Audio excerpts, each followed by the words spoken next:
Ayer nos ha visto reunido con la dirigencia principal del Partido Aprista y sin embargo usted entiende que la opinión pública está buscando también el término de una investigación y declaraciones suyas respecto a los cargos, los señalamientos que se han hecho a propósito de Odebrecht, del caso Lavajato y de las otras conexiones con otras empresas y otras obras en nuestro país. ¿Cuál es su respuesta a esos señalamientos, doctor García? Muchas gracias a usted y a la multiplataforma y sus oyentes. Quiero decirles que estoy aquí porque estoy a disposición de todas las autoridades y todo el tiempo. Y cuando se me convoque, aquí estoy, porque no tengo nada que ocultar y porque estoy muy tranquilo. Pero estoy básicamente porque el domingo es el Día de la Madre. Y la señora Anita, mi mamá, no me perdonaría que no esté con ella, como siempre he estado en ese día.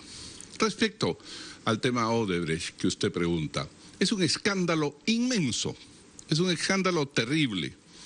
Esta es una empresa que ha hecho a lo largo de 30 o 40 años muchas obras en el Perú y muchas muy bien hechas, pero que fue tomando la costumbre de corromper o dejarse extorsionar por autoridades de alto nivel o bajo nivel.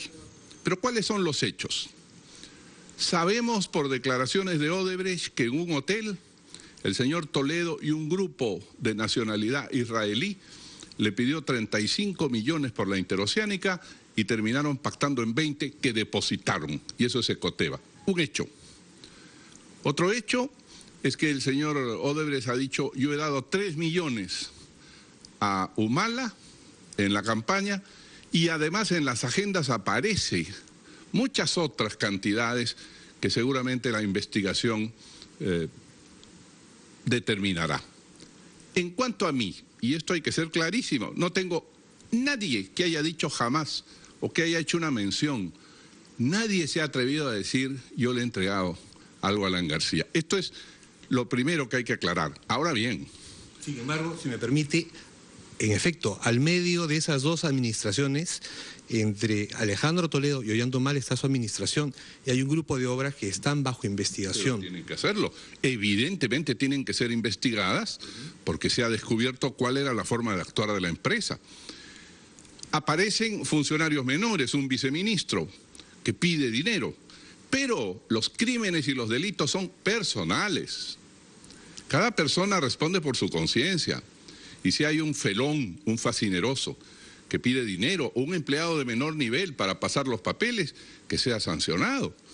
Pero hasta ahí estamos. En lo que toca a Alan García, mis enemigos que siempre quieren verme comprometido directamente en algo, y hace 30 años intentan y no logran nada, han inventado una serie de cosas. Vino un señor, Dirceu, que había sido el ministro más importante del presidente Lula, y él vino y presentó una empresa que quería hacer una inversión en el país, en Tumbes.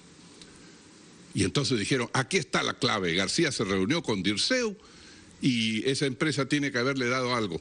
Fallaron porque la empresa no llegó a hacer una inversión ni de un centavo. Se fue sin invertir nada, e igualmente otra empresa que trajo Dirceu.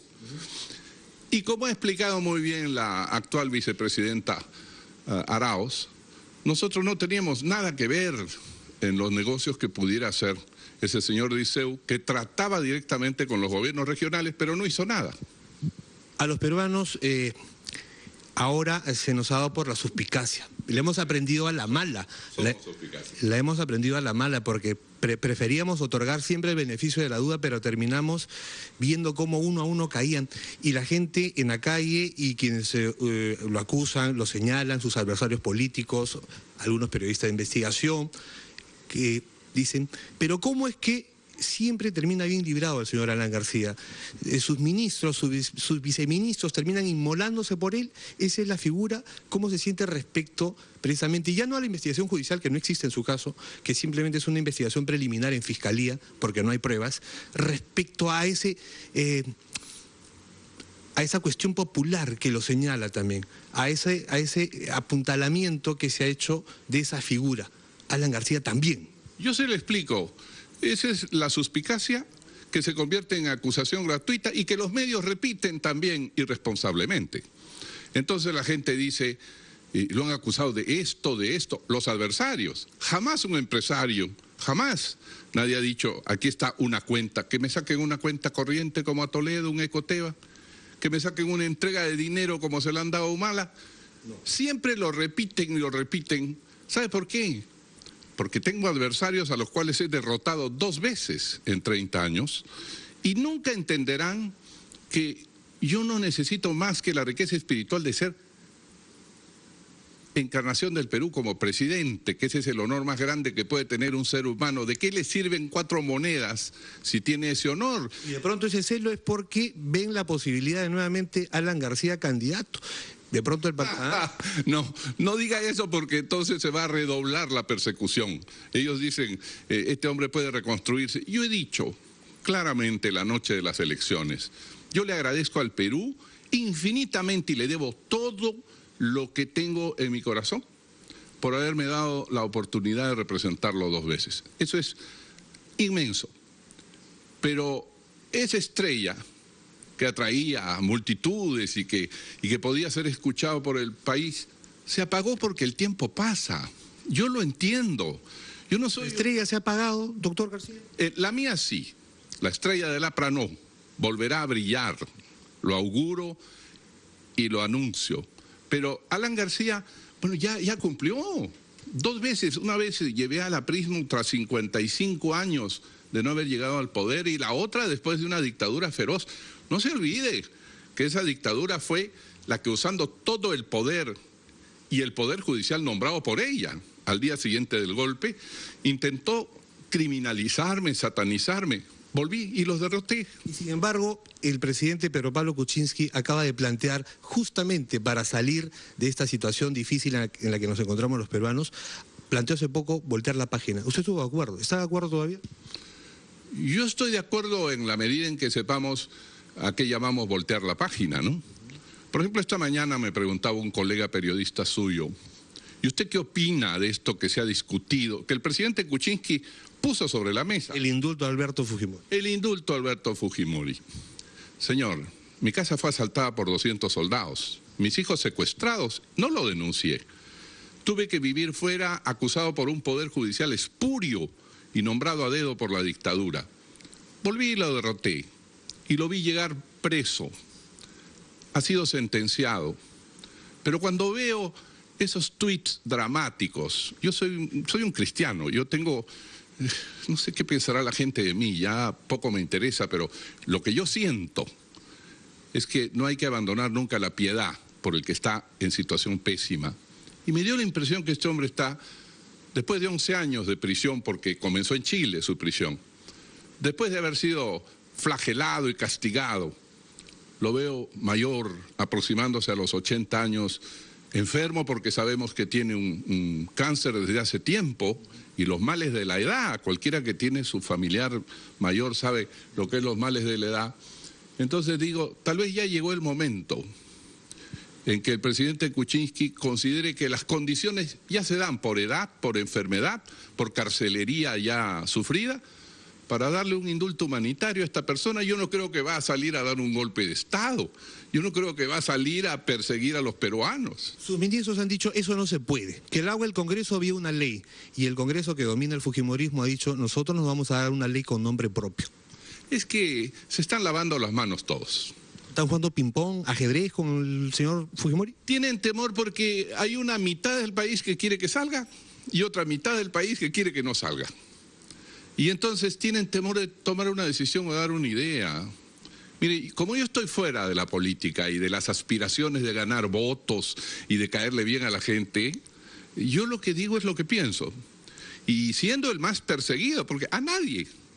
Miro a todos mis amigos y enemigos y pregunto a quién le asaltaron la casa y lo injuriaron como me injurió Montesinos y su poder judicial.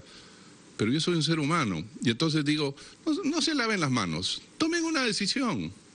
Y yo sí creo que el presidente Pedro Pablo ha tenido esa intención, pero está rodeado de gente que le dice de ninguna manera, te abandonamos, te atacamos.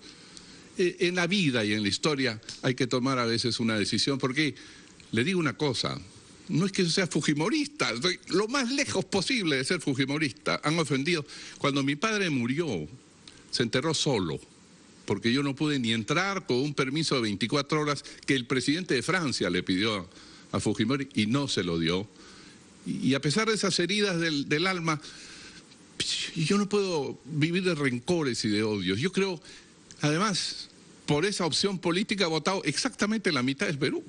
De manera que no estamos hablando de un hecho absolutamente individual, minoritario o de una sola persona, ¿no?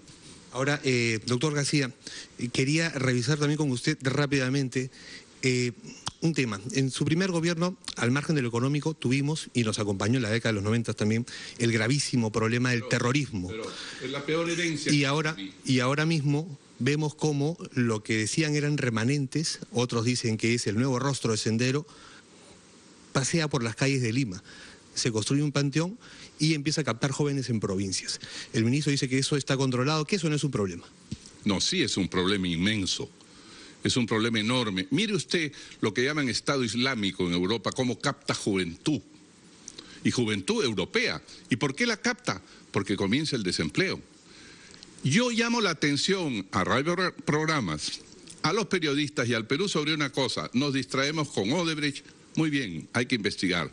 Nos distraemos con el indulto del señor Fujimori, que lo den o no lo den. Pero el fondo del asunto es que el país está yendo muy lentamente. Yo sí respondo de haber hecho crecer al Perú 8% cada uno de los 5 años de mi gobierno y haber hecho retroceder la pobreza para 8 millones de peruanos. Eso es internacional, comprobado, y no es lo que yo digo.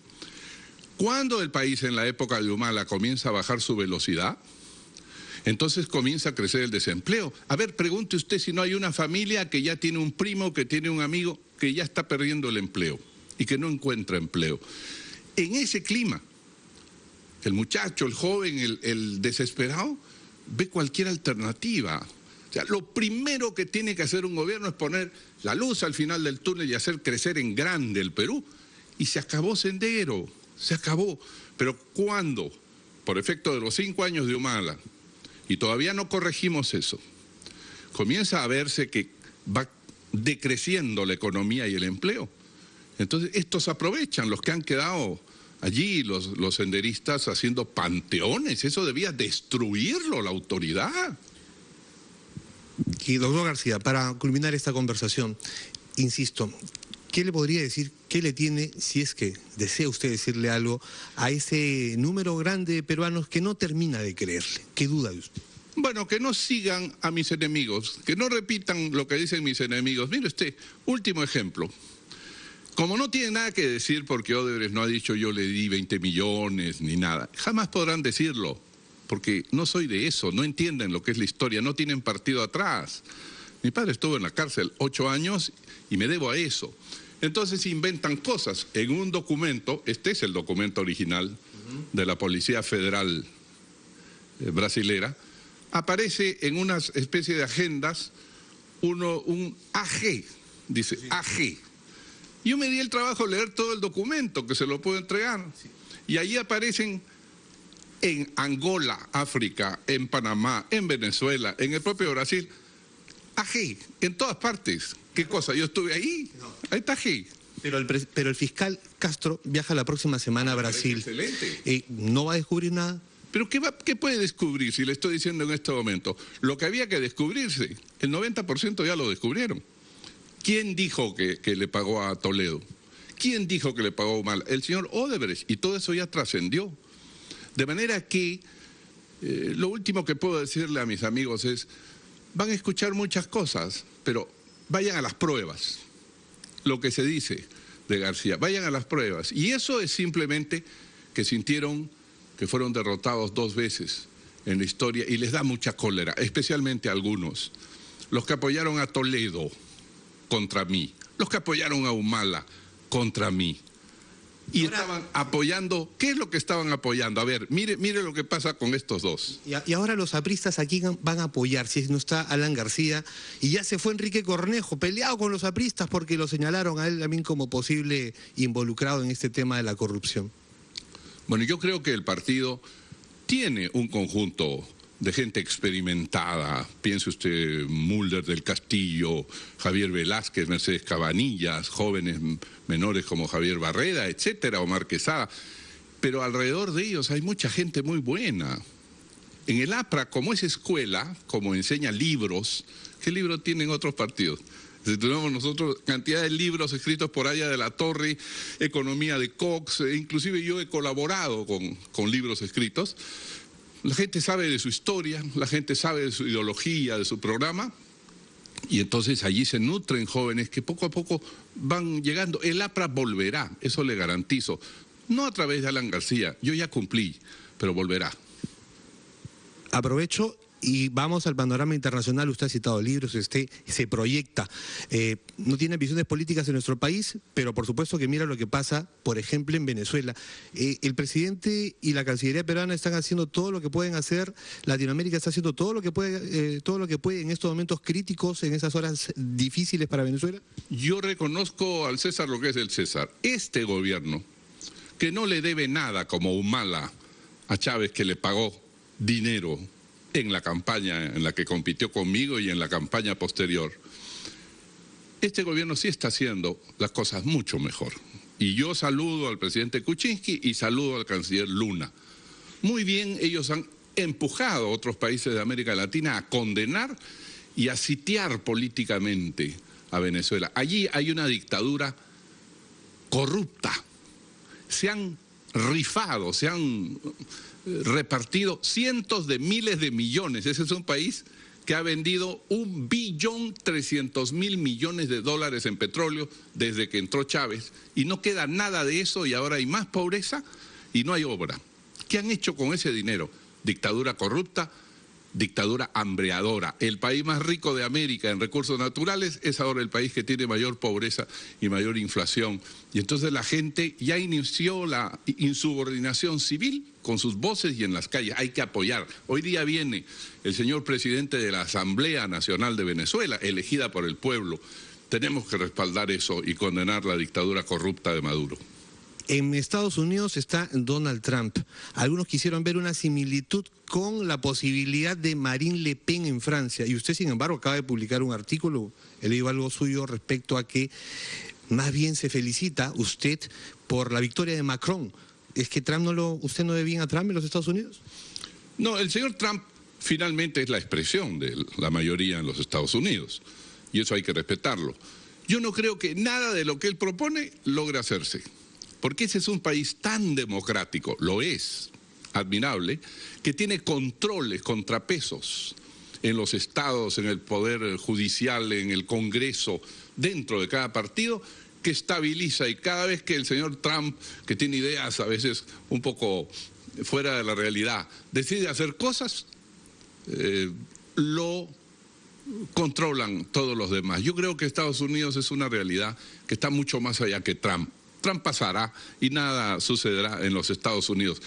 En Europa sí había un peligro, porque está tan cerca del África y del mundo árabe, que con los conflictos que hay en el mundo árabe, millones de sirios, millones de africanos pasan hacia Europa buscando una vida mejor. Y de pronto surgió esta voz. Claro, eso genera problemas, es como si aquí vinieran de muchos países pobres y nos quitan el trabajo y están en las calles muy pobremente. Pero eso no se responde cerrando las fronteras y condenando a los extranjeros, ¿no? Como quería hacer la señora Marine Le Pen, que felizmente no ganó. Francia es libertad, igualdad y fraternidad. Y nosotros queremos eso también para el barrio latinoamericano. Usted en su segundo mandato nos decía a los peruanos que a Chile le teníamos que ganar con la economía. ¿Lo estamos logrando? ¿Estamos en camino a lograrlo? Sí. Le dimos duro a Chile de Bachelet y a Chile de Piñera, le dimos duro.